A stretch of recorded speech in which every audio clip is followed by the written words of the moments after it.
So, Arushi, how are you and how have things been? And when are you going to the Edinburgh Fringe? I'm great. I'm feeling kind of crazy. Like I feel a little bit flustered and all over the place. But I am doing pretty well.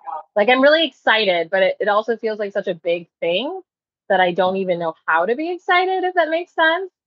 Um, like It totally my makes brain sense. can't really conceive of the thing that I am excited about.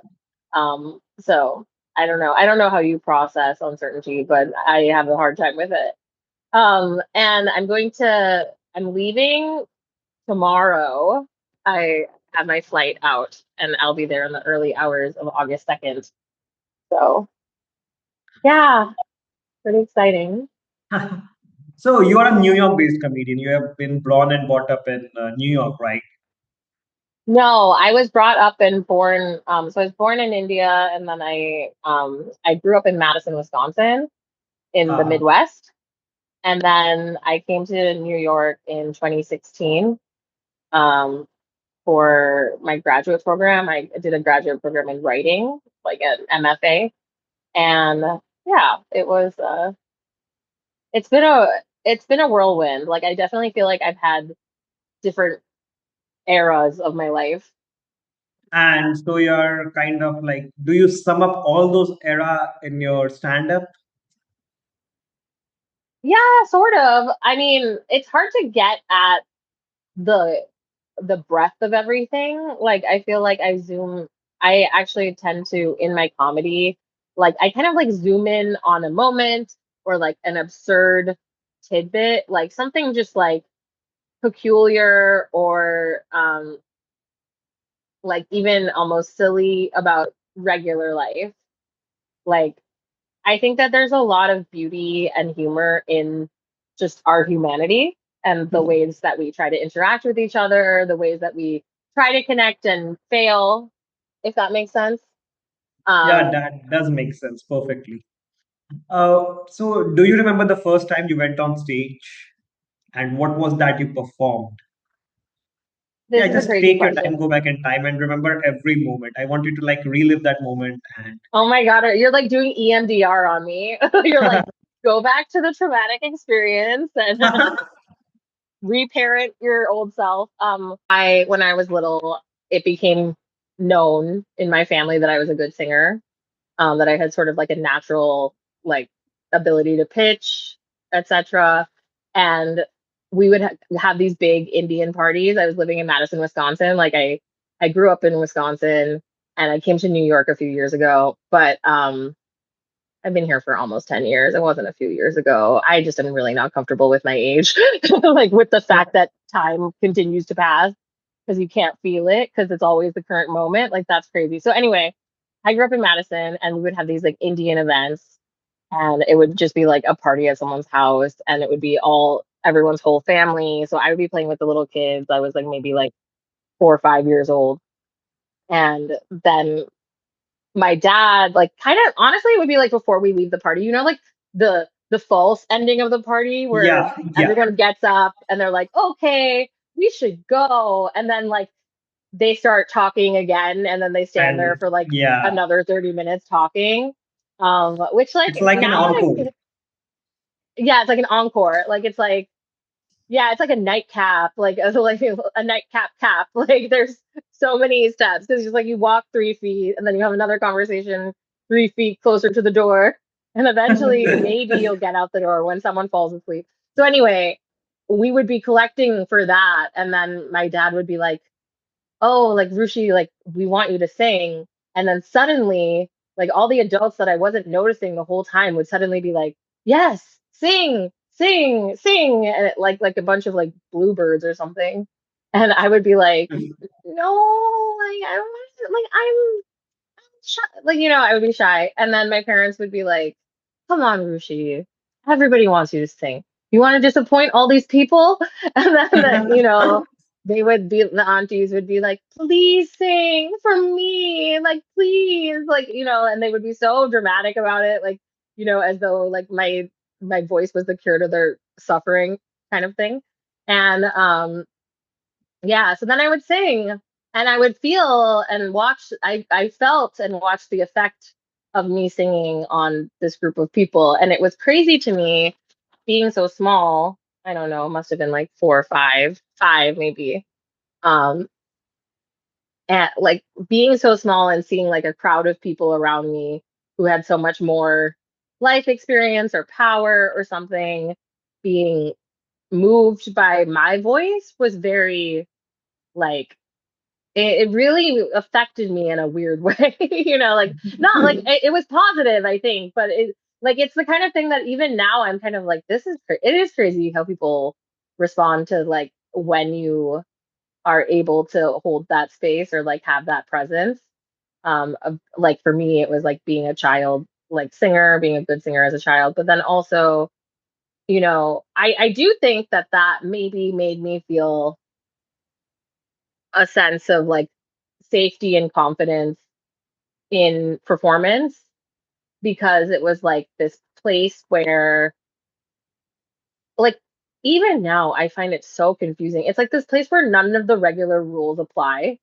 Like and everyone's just kind of like taking your lead and I'm a teacher, so and I just actually finished teaching the summer program that I worked for yesterday, Uh-huh. and like and it comes so naturally to me to like hold space with people because I just what I want is to connect with people. I think that's like always my dream or like my and it comes from this like probably some like deep wound that I like want to be understood. Um so the desire to be understood is greater than my fear or like that's like kind of what I understood. Like I like as a kid, like I was like when I don't be shy about this or like even though I feel like all of these negative shame related emotions when I'm on stage, when I'm like taking the stand or whatever, that's a moment when like I actually have so much control and I feel so much safety in that like ability to have influence over the space. Um and yeah, as time has gone by, I've gotten better at it. I've gotten better at owning it, like owning the space that I take up in the world, Um, and sorry, did I freeze? It's fine. Okay, yeah. And so that is like, I don't know, it was profound for me, like as a child being able to perform. Um, it is also crazy because like it feels good, but then you also like you do open yourself up to like because you're allowing yourself to be seen, you open yourself up to criticism or like people's opinion, like you create like this thing where people want to talk to you, they want to connect with you. And then I think from very young I was very aware of the fact that like there was an audience kind of like like I feel like there was an audience at a young age and it made me be like, oh, okay, like I need to be like like people are going to comment on what I do, people are going to see me. And that's something that has I've been living like in spite of like oh, like Yeah. I've been defiant about my whole life. So Well, that's a beautiful answer, and I would like note this down that your desire to be understood is above all your fears. So, yeah, well, hopefully yeah. it's a So, case do by you case remember? basis even now. So you are a dancer, you're a sketch comedy artist, you're a stand-up artist, and I would also regard you as one of the content creators because your Instagram is very diverse, I would say. You have all kinds of content Yeah, there. I'm not a. Did you say dancer? I'm not a dancer. I'm a What? singer. No, I said, yeah, sorry. You are a singer, you're a sketch artist. You Yeah, are you're kind of an actor, improviser. you're a stand-up artist. So Yeah. you have done all those acts, and do you remember the toughest room that you performed? Anything. It could be in anything. The toughest room. Oh my gosh. I mean, honestly, it was probably some stupid open mic in Bushwick. Like the worst thing is when you come to New York and you go to an open mic and you don't know where the good mics are and you don't know where the nice people are. So you're kind of just like trying to find something to do, some way to do comedy, some way to get stage time. And I just remember being like, oh, like this is still So like like nobody was the thing is like you feel like you're sorry, one second. I like lost my train of thought. You Yeah. feel when you're standing up there because no one's laughing at your jokes because they're like you feel like everyone hates you, but actually they're just looking at their notebooks and they're thinking about their jokes and they don't have the energy to laugh at your jokes because they're also comedians. So comedians are the worst audience for comedians. We're also like kind of the best audience. Like it depends like but like because we are like thinking about our own stuff and like a lot of times when we're watching people it's making us think about our own stuff, like we are not able to be an impartial audience. Like we kind of can't like let go enough to pay attention to each other sometimes at open mics. And I say we, but there are a lot of amazing open mics where people do listen. It's just like all over the city. It's like you go to these mics and it'll be like a bunch of dudes. Like it'll be a bunch of white dudes. Like you'll be the only like I would be the only woman there. Sometimes I'd be the only person of color there. And I'd be like, I don't want to go to this. This is like draining my energy. Like it's actually like actively taking from me. And then it was really great because I found some mics that were like specifically targeted at queer people or like people of color. And that's where I like made my friends doing comedy. Like that's where I was like, oh, like this person's really cool. This person's really funny. Like I sort of figured out like who was someone I wanted to talk to and who like, like which rooms, yeah, like which rooms felt safe to be in and safe to work on stuff in. Because there's also that thing too where sometimes you go to a mic and you want to do just your best material so that you can like impress everyone and make them think like, oh, like let me book her on the show. But you're actually supposed to be like working out material at mics, I guess. Um, so yeah, I would say like some fucking Mike in Bushwick where I was one of two women. So, did you ever go to LA to perform in open mics? No, I've never been to LA. Never. Yeah, I've heard it's very different out there. Like, for maybe like they're more supportive there, and they drill you even better, like even worse there. So it's like LA is extreme. As much as I've heard, I don't know much. Yeah, Uh, it would be fun to figure out what the culture is like elsewhere. It wasn't that like in Madison when I did open mics, the community was just so much smaller, so people would know each other after a while. Madison, Wisconsin. That's where I started doing stand up. But and in New York, the rooms are amazing. You just have to be in the right room. Because if you're in the wrong room, you're kind of actually in like a holding area. You're like not in the real room that you're supposed to be in. And you know that, and it feels like that. It's like an icky feeling. You're like, I'm not supposed to be here. But like, I have to be here so that I can find out where the other here is? yeah, and how long it has been since you started doing stand up? Oh, you're gonna age me. No, no, no, I don't worry. You tell me the I have age been number. doing stand up for like 10 years. 10 years is a long time.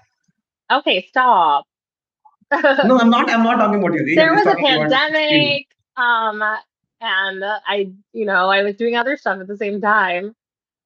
But yeah, I've been doing stand up honestly maybe 11. It was maybe been 11 years since my first time I did an open mic, like before I went the first time I went on stage and like did jokes in a manner that would be called stand up comedy. Um Obviously I like I've been on stage before that. Like I when I was little I like acted and like I like emceed a few things and I sang. Like, like I've always kind of been on stage, but like doing stand up, I started about 11 years ago and my jokes were really bad. Or they actually, a lot of them have stayed, but like the first very set that I did, like every single joke was bad. Not a single joke survived, like But I you was must have honestly just, improvised a But you huh? must have improvised a lot on those jokes, right? You didn't. You Yes, must have taken absolutely. pause, They're changed the very tone. different. Yeah. But yeah, I also kind of like, it's like I was doing stand up and then I kind of was like, okay, like I need something else to do. Like I and I got like sort of pulled to join a sketch team because somebody was like, you sing really well, and like people keep writing musical sketches, and like, so you should just join our sketch team so that we'll have someone who can sing. And I'll be like, and I was like, okay. So I joined this like all Asian sketch team, and and it had like really funny, like really good writers on it. So I learned a lot from those people. And so that's like kind of how I got started with sketch writing and sketch performance. I definitely think like I've done so much sketch, like I've done so much comedy acting. And then after a while, I was like, I think I have to start doing improv. I think that's like what I have to do. And Okay. I'm so happy that I did that because improv is like so fun. It's just so fun. It's like silly. It's just that one time. Like that's all like really fun.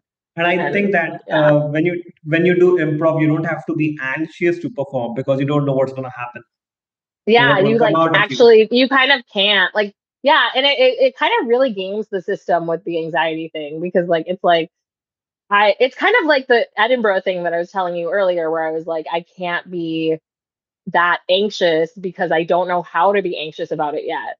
But I'm still super anxious, but like it's like an unimaginable anxiety, And yeah, you can take it one of two ways because you could also be like really scared because you don't know what's going to happen and there's no way of knowing. But then that's what makes it so fun. Like that's like what makes it like a leap of faith that like I don't know. Yeah, like taking these like controlled leaps of faith I think is really good for us. Like really good for us to be able to understand that we don't have all the answers.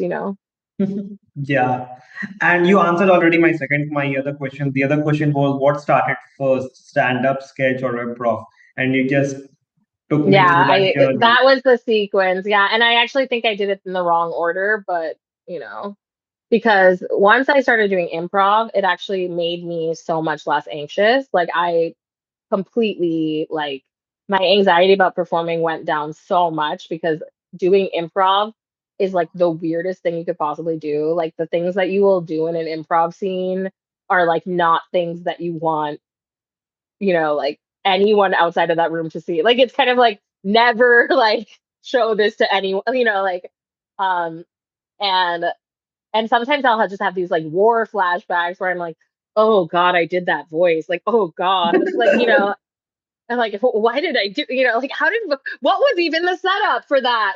Like so that's very but because you have these experiences, you get used to sort of leaving it there. You're like, oh, maybe I did something bad, or maybe I did a bad scene, but I can't spend time thinking about the bad scene because like I have other scenes to go do. And that sort of logic really, really helped me with my ability to just connect with people and connect with life in general. Like I was like, oh, like I had a bad experience, but I have other experiences to go do. Like, like it got me used to sort of just being like, okay, and I said that and it was weird and we're forgetting about that now because it doesn't matter. Like it's wiped. Like this someone ran across the stage and it's gone. So yeah, I actually totally forgot about my other question. Yeah. So is this emoji show your first 1 hour special, or have you done that before? Have you done it Um, before? I have not done this kind of thing like so this show is like so crazy. It's so crazy. Like I've done different shows before. Like I've done like variety shows, sketch comedy shows, um, things with other people in them, like a like I was in a band, like I've been in bands. I was in like a bunch of bands in my early 20s. And so this is kind of my first time. Like I had never have done like a stand-up special as such. And part of that is because I never felt like I had the energy behind my material to do it. Like I just didn't think it mattered enough. Like the and I don't say that like I think that's actually really unkind and dismissive to my work because like it is good stand up. Like I'm a good stand up. Like I'm a great performer. Like I always like, slay the house down boots, but like it's just like there's a thing about how you have to love the thing that you're doing, and you have to love it a certain amount in order to have the energy to like do like a hour special, tour that special, like put yourself out there with that special. And I think I'm realizing now that I've written the show that I think some part of me like didn't feel fully represented or seen by doing stand up. So I didn't want to like expand it outward and like show it to everyone because I was like, I'm not sure if like this is what I want my artistic footprint to be. And that's not to say that it wasn't good stand up or it wasn't funny, but I think that a lot of times stand up is not so serious. It's political and it's like I like they're like you can definitely deconstruct my jokes and be like, oh, like she's making commentary on the the her play the way that people view her demographic like in the, whatever, like stereotypes are being dislodged, right? But like it didn't like serve my deeper purpose as much as I would say this show does. And I think I found a way with this piece to be kind of like to sort of cohere all of these different selves that I had. Because you're like, oh, you do so much. Like you're a singer, you do the, like I do a lot of things and I am a lot of things and I'm like a multitudinous being as, every other human being is. But I think I wanted to be able to be that on stage. And I think that stand up is such a it's a specific format. It's a specific format where there's like a guy standing there on stage telling jokes. He's like he's got the room under control and like and it it is what it is and it's amazing. But I wanted my I for that to be my version of that, it had to like include the like music and it had to like include the art, like the world that I was building around it. And that's what I only realized after putting it all together. Like, you know what I mean? Because then Yeah, I when I do. made this show, I can say more about the show soon, but like when I made this show, I was like, this is like exactly what this is exactly what I want to be saying. This is exactly how I want to be saying it. And like, I don't feel like I don't feel that feeling that's like, oh, like, like I have to do this way, otherwise they will blah. Like, like I think there's like a little monologue that you sometimes have in your head where you're like, better tell this joke because it'll please the audience this much. And like you're like kind of doing a calculation of like, how do I get them to like do 3 laughs per, every 45 10 seconds or something like that. You're like doing these math in your head to like make your set good. And I feel like this isn't like that. Like it's about like being human together, you know? I totally get you. I was about to start talking about the show, but seeing you talk this much meticulously about writing jokes and performing, I'm actually curious that I think I know that you now write all of your jokes very meticulously and you must like write all the pause and everything. Is that your writing process, or you sometimes just go on stage and just riff about any topic? This is why it's so bad that that I did improv because I used to be very meticulous, top down. Like I've never been like I've never been like type A. Like we can like that has never been a thing.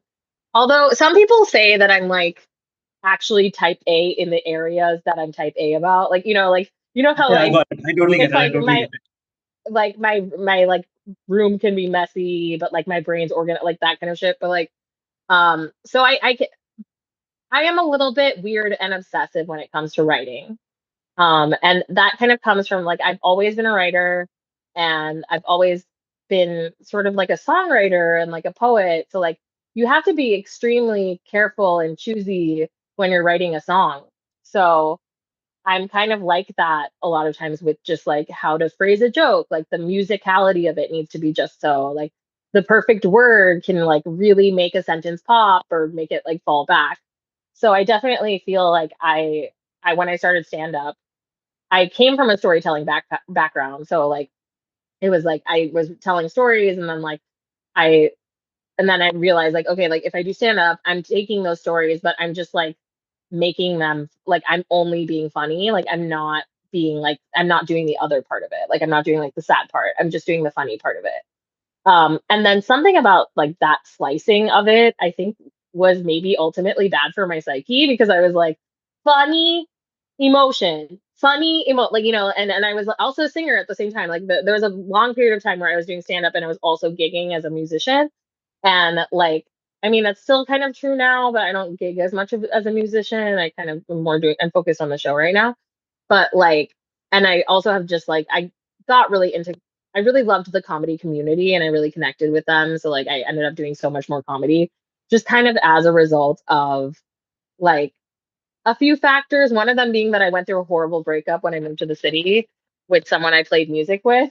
And so then I like didn't want to be around music because music is so pure and so emotional that like if you are having feelings that are like out of control, like you can't be around music all the time. Like like you have to like turn it off.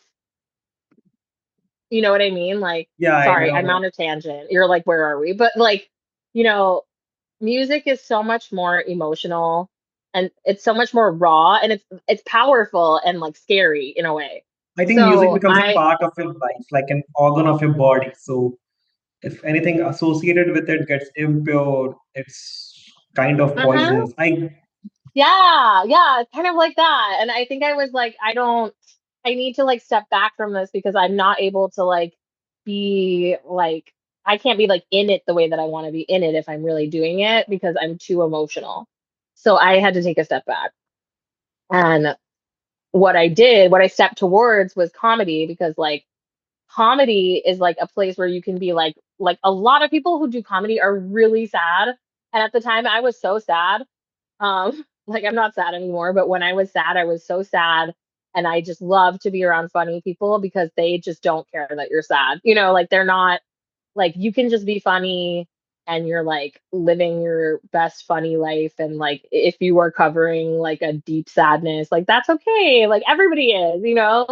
And also you can be candid about it too. Like I was like, yeah, so I like scrolled a bunch of pictures of my ex's new girlfriend's Instagram, like like whatever.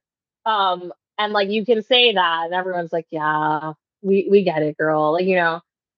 So that's kind of how I ended up like and because of that and like that being like the beginning of my New York experience, it kind of like exponentially built me out as a comedian here. Although like I'm like such a good singer and such a good musician that it is crazy that I'm not doing it more.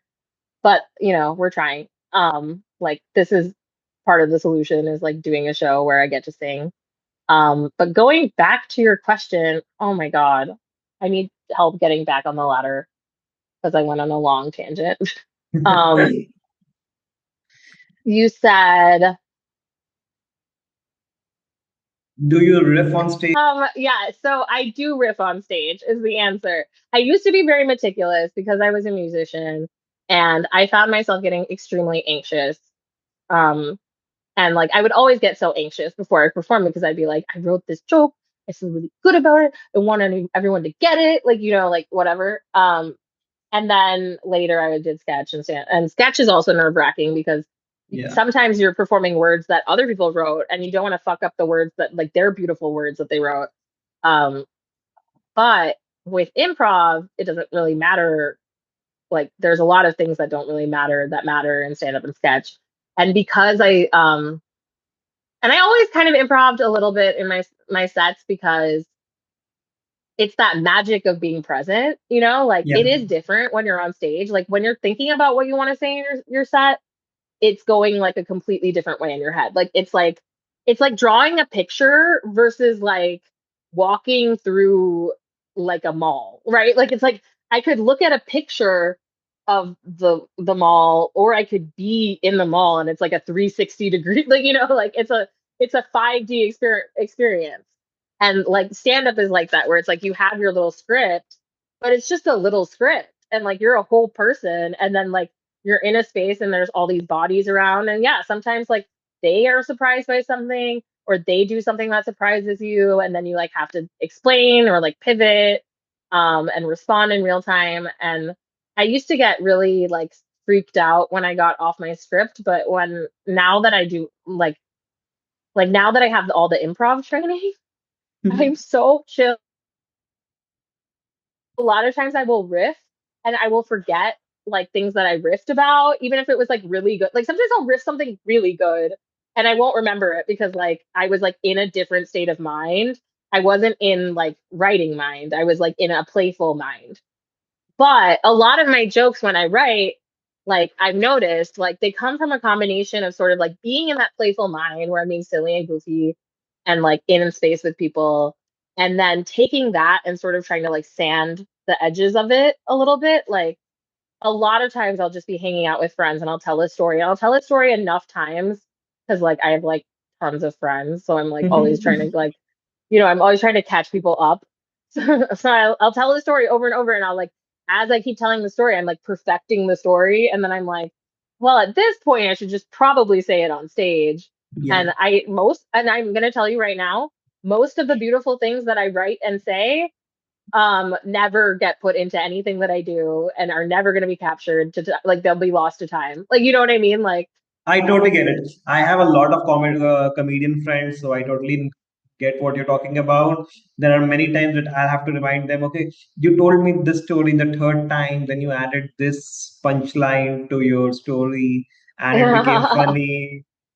LOL. Oh, that's so insufferable. That's because I know what you're talking about, and I like to believe that I don't tell stories over and over, but I think I might. And But just to sometimes people perfect it. forget a story. Sometimes you forget a story and you need to be told again.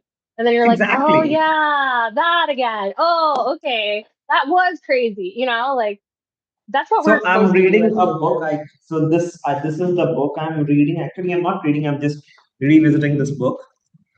Oh, cool. Okay, I so feel comedy buddy or whosoever is not a stand-up person, your story multiple times so you can perfect your joke. mm-hmm. Anyways, I'm just going to do a quick introduction of you so that we can talk about the show. Yes.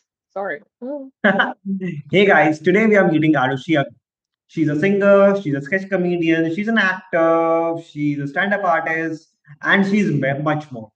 And she is bringing her show. Okay, wait, I'll have to read this out. Her show, Emoji, the hieroglyphics of our time, or How I Learned Stop Worrying and Send the Risky Text.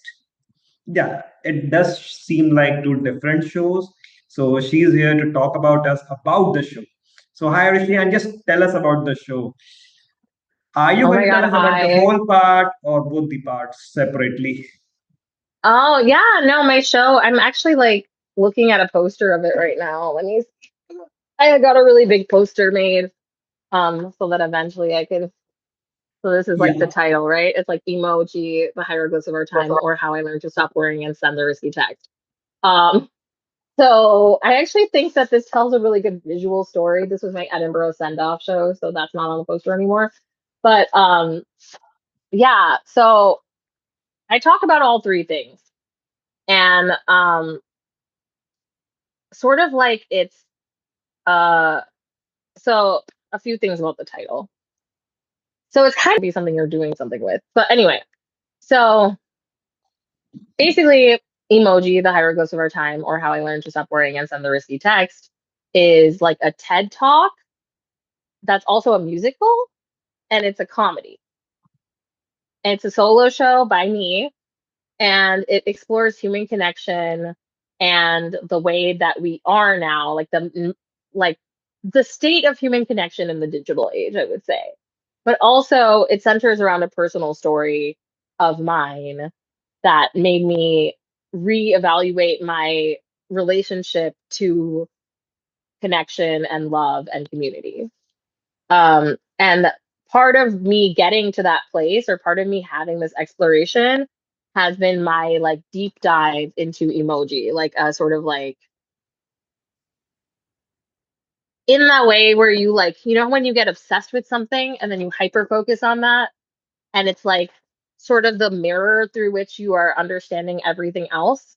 I Yeah. became hyper focused on emoji because I had some shit go down in my life, and it was like very like existential stuff.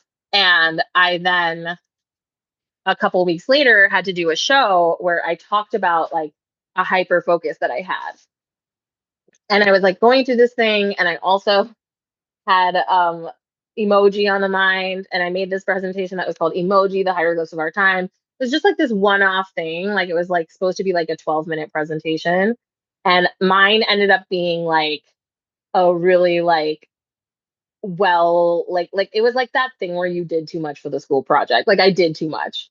And it was because I was like I started off by like trying to explain where I was at, like this new big thing that I was processing, and at the same time um I was talking about emoji, and then after a while the two things sort of started to braid together. So it became like existential dread and emoji. And it was like, how do we communicate on our phones? How do we know like when we're actually connecting with someone versus like when we like think we might, but we're not, like all misconnection or like confusing, like misinterpretation of what's going on. And then being like, and will anyone love me if I die? Like, like, so I started having these like multiple flurries of thoughts coming at the same time. So the show was just like a one-off thing that I did, but it ended up being so like sticky in my brain. Like I just kept on thinking about it and like processing it and like going back to the idea of it, that I ended up developing it into a half-hour show. And that's when I added or how I learned to stop worrying and send the risky text. Because in my processing, I started thinking a lot about the ways that we communicate with each other, like the ways that we connect with each other or not. And like emoji were like this area of fascination for me because I was like, they're kind of just like these stupid little, like almost like stickers, like they're just like a little dumb sticker that you're like, okay, heart, like love you, that kind of thing. And but now it's like everybody is using them. Like everyone's using the same ones. And then it's like, how do you see the heart eye emoji? Like, or do you think this one's creepy? Like, like whatever. I hate this one. I love this one. Like this one's my, like sometimes I'll go through phases where I'll be like, this is the emoji now. Like this is the hottest, like this week's hot emoji is the tulip emoji. Um, so I was like, wow, like we're really like imbuing all these meaning. Like it's almost like becoming like a letter, like it's becoming like a small picture that you're like drawing and sending to me, like that kind of thing. And so that's where like the hieroglyphs of our time sort of came from. Like I just thought it was funny. Like I was like, that just sounds so funny. I'm a big titler. I'm a big namer of things. Yeah. And like I find that when I name things, they like it becomes a thing for me. So and then the or how I learned to stop worrying and send the risky text is like it's a reference to, do you know the movie Doctor Strangelove? Yeah, So I do there's a know. movie called Doctor Strangelove. It's a Stanley Kubrick film. It's a satire about Yeah. nuclear armament, or it's like an anti like nuclear weapons film from like I don't even want to say And what one of decade it's and from. one of Kubrick's classic, basic, I would have to say. Yeah, classic film. Very funny, very like slapstick Yeah. comedy. Um, Sort of in the same vein as I would maybe even put it in the same vein as like Naked Gun. But anyway, so that title of that film always stuck in my brain, like from the time I watched it when I was in high school. And it's called Doctor Strangelove, or How I Learned to Stop Worrying and Love the Bomb. Ah, And like I have this thing in my mind where like, like sending a text feels like you're like sending the like the nukes. Like it's fucked up, just like it is kind of fucked up, but like like it feels like that. Like sometimes when you have to hit send, you're like, I don't want to do it, like don't make me do it, like please no, or like like the devastation that this text is going to cause, like. And so I like I just thought it was so funny. Like I was like, or how I learned to stop worrying and send the risky text. Do I stop worrying and send the risky text? We shall see. Yeah, but so you're saying that what came from a 12-minute PowerPoint presentation that you had to make become an entire hour at the Edinburgh Fringe.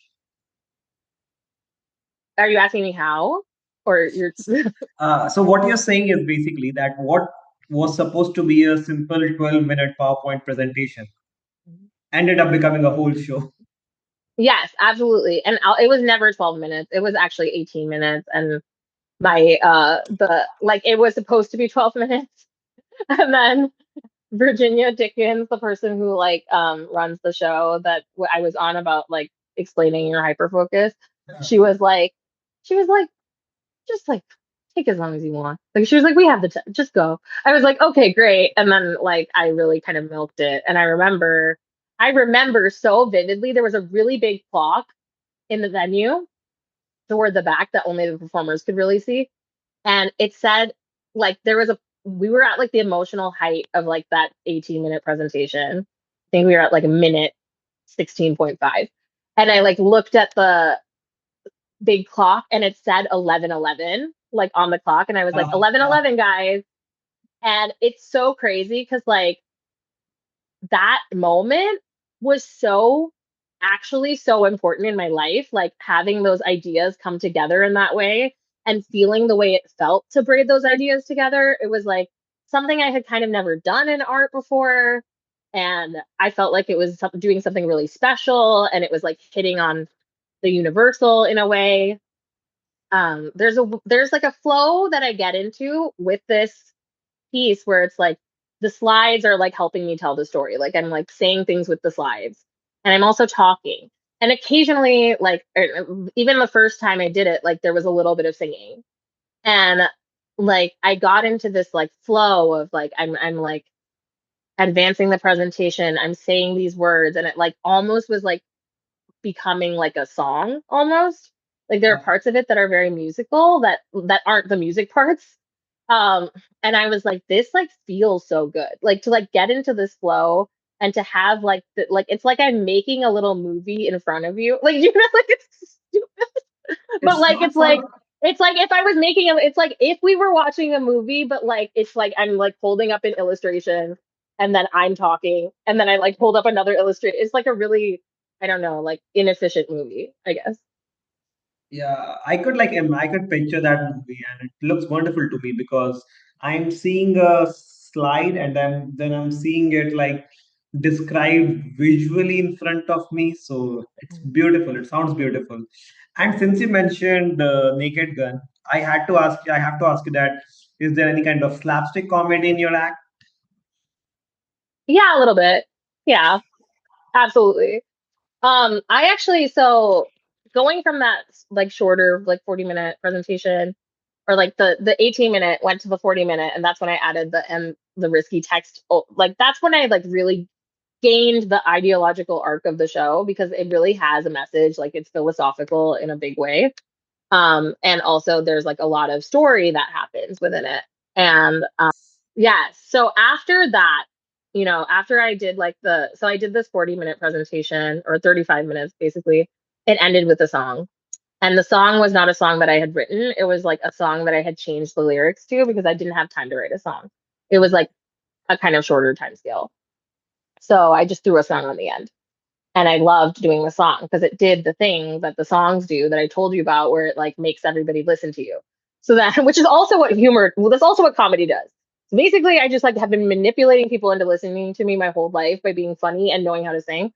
But yeah. So then I ended up like doing New York City Fringe Festival, also a long fucking story. But I was like, if I do Fringe, I'm going to write original music for the show because I was like, I have the time to fill in this like presentation and I have things that I want. Like as I continued to like think about, I'm a musician, so the words were like like there are things dancing in my head, you know? And so I was Yeah. like, I feel like I've got some songs to write about this.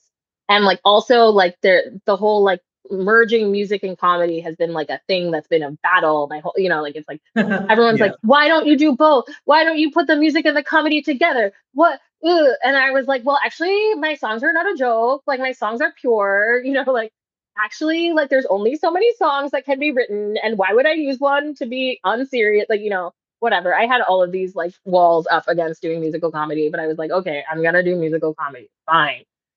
If I can do it my way, which is like, I firmly believe that like the song itself, like, do I firmly believe this?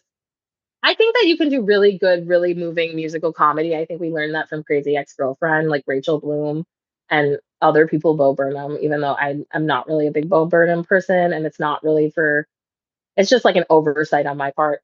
But like I was like, if I do musical comedy, it's gonna be like funny, but like it's gonna use what music is for, right? Like it's gonna have that emotional thing that music is for me. Like music is not for like pretending that you're fun. Like, like I don't want the song itself to be a joke. I want like the joke.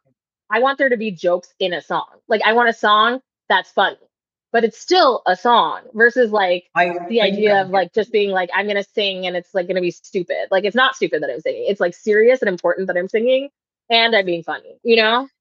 I think I get you. I can sum it up in a way that you want your musical comedy to be a way that people could feel the emotion of the song like they do with music, like they absorb the emotion of the song while laughing out loud. I think this Yeah, is definitely. That's great. You're so good at being succinct. I'm not. But that's how I got to an hour, because I wasn't succinct. But yeah, so I also brought on a director, Dominique Nesperos, who's like a very, very funny, like UCB trained comedy teacher, and also they're a sociologist and just like a really awesome person. And we had really aligned sensibilities in terms of like obviously like no two people are funny in the same way, but I felt like our comedy styles were really compatible. The emotional arcs of the story and the arc of like, when am I doing a joke that's like like me performing the joke? When is the joke like the joke is on the screen? When is it like, like when are we laughing? Like when are we sad? Like what is the like, what are the proportions of like funny and emotional and like serious and like sad? Like, and so we like did a and like the way I am is like I want to be laughing even if I'm like sort of into like I want to be laughing if even when I'm having a tender moment. So we were really careful to like try and make it be like funny the whole time. Um and yeah, like I think we got like a really good balance, I think. so I would like to end this with a couple of questions. The first question would be, who did you grow up watching and who did you idolize in comedy, in stand-up comedy and in sketch comedy and in funny movies? Like you talk Naked Gun. Naked Gun is like easily my top three best. The entire franchise, Naked Gun and Police Squad, is easily one of my top threes. So both in stand-up comedy, in sketch comedy, in movies and everything. Mm. I'm such a like eclectic fucking person, so it's really annoying when I answer these questions. Who did I admire in terms of comedy? Yeah. Stand. Let's start with stand-up. Oh, that's a Or the hard current one. person you're looking up to. That's it. The current person could also do. Um, okay, That's the fine. person that so I love Nicole Byer. I love what she's doing. Do you know her? Yeah, She's obviously. amazing. She like I just love how she makes being she has so many podcasts. And I think I would eventually like to have a podcast because obviously I'm like this. Um, like you see what I'm like. And like I think it's very cool that she's like made a career out of like being funny with her friends, and like it's Yeah. very like you want to know what's up. Like she kind of is like, Sorry. she's like aspirationally cool, but she's also very normal, and she has ADHD, and she has like an Yeah. amazing career, and like has kind of like it just feels like everything she does is fun. like it seems like she's like a fun lady, and she's like also serious. She's not like fake or like, like she doesn't shy away from things that are serious, but she like finds the joy and light in life. And Yeah. she also like, you know, I think as a person who has ADHD, I think she's like great ADHD representation.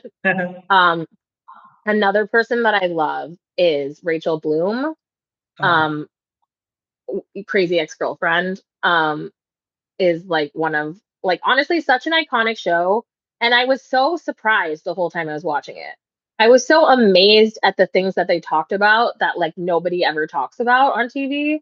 Like, and it was like, I don't know, sometimes I feel like I could like tear up talking about it, but like I just felt like I was actually watching a show that felt like it was reflective of the real world. And so many shows are just like kind of like there's a lot of layers of bullshit to get through, and sometimes that's nice too, but it felt really like, like hilarious, but also like really grounded and serious when it needed to be. And the jokes were just like so like the songs were so good and the jokes were so funny. And like I think it's honestly like if you're a musical comedian or if you're a person who likes musical comedy, like that show is honestly like a master class in musical comedy. Like I think that I got so much better at writing songs with jokes in them because of that show and just like having the example of like all of those songs. And so yeah, I can't like rave about that one enough. And I also think it's very like I'm very funny and I'm a really good singer. So like like I'm like, yeah, that's like a very like I'm like if I could switch bodies with somebody like 10 years ago, maybe it would be Rachel Bloom. Rachel Bloom. But also so other comedian influence. I also loved like Drag Me, but I love The Office. The Office is Uh, so good. It's Which like one? a beautifully the American Office. Um, Yeah. don't hate me. I know I'm American. No, Arr. no, I have watched the American Office maybe 7 to 8 times, and I haven't watched the UK version. So Like the whole thing 7 to 8 times. yeah, not the whole thing. Oh, okay. I Yeah, just till season seven. But I find that eight and nine are also okay. Yeah, they're actually good. Like in the end, it's still good. It's just that everyone's sad that Steve Carell's not there, and Yeah, they're so devastated that they don't want to watch the show. But if you actually watch it, like there are some moments where I like have like cried laughing in the last two seasons, and like yeah, I just think like, and I listened to the podcast, the like Office Office Ladies Ladies. podcast recently, and I really loved it. I thought it was like such a like wonderful like addition or like a layer to put on top of the series. Uh Especially because I'm now like a comedian and thinking about like how the writers wrote the show and like the process that they had to take keep in mind. And like I'm so doing so much production all the fucking time, and I'm like listening to like their production stuff, and I'm like that's crazy. Like I can't even believe they pulled that off. Like so much they did so much work just to like do like a funny show, just to do like a sweet and funny show. And it like feels like you can feel that love like emanating from it and radiating from like every moment on that show. And it makes me, it feels special to me, or it like warms my heart to think that like people could care so much about this thing that they're like just like people coming together and trying to make something that like they all really care about, and there's no Yeah, reason to do it. Like it's not like it's like curing cancer or like you know it's just like because people like love what they're doing so much, you can see that they're loving what they're doing, and it gives life meaning in a way. So I love that show, and I think it's so well constructed in terms of like there's all these like there's a sort of like moral parable to it. Like it has a sort of yeah. I like think it has this element of chaotic comedy, which is chaotic and cringe-worthy comedy. Like it's just one. It's like a silver lining between being cringe and being funny. And Office is just on that line, and it's like really difficult to pull that off. And also that episode about that dinner party and oh that my god, so good, coincidence of so it's fucking so funny. it's so chaotic, and yet it somehow just works out. It's just funny. Yeah, it's character driven, and then like character driven comedy is so good because it's like that's all we care about is like the people. Like if we don't like the people, we just don't like the show, you know. So My favorite show is Curb Your Enthusiasm because it's also very on the line there. Lyra David is one of my favorite writers when it comes to comedy. So, but it was Wait, actually great talking to you. And can you tell all the people who are going to watch your show at the Fringe something, a message something, for the just fans, anything? a message for the fans, Oh, anything. all right. Come see Emoji, the hieroglyphs of our time, or how I learned to stop worrying and send the risky text, because it is unlike any show you're gonna see at the Fringe. It'll make you, it's almost like a workshop in how to be human, and you get to be human in a room with other people, and it's so funny, and the music is actually so good. We forget to talk about the music because the show idea is so good, but the music itself is just really good. So please come. It will change your life, I swear. Thank you so much. And I hope you enjoyed this, not a typical promotional interview, because I really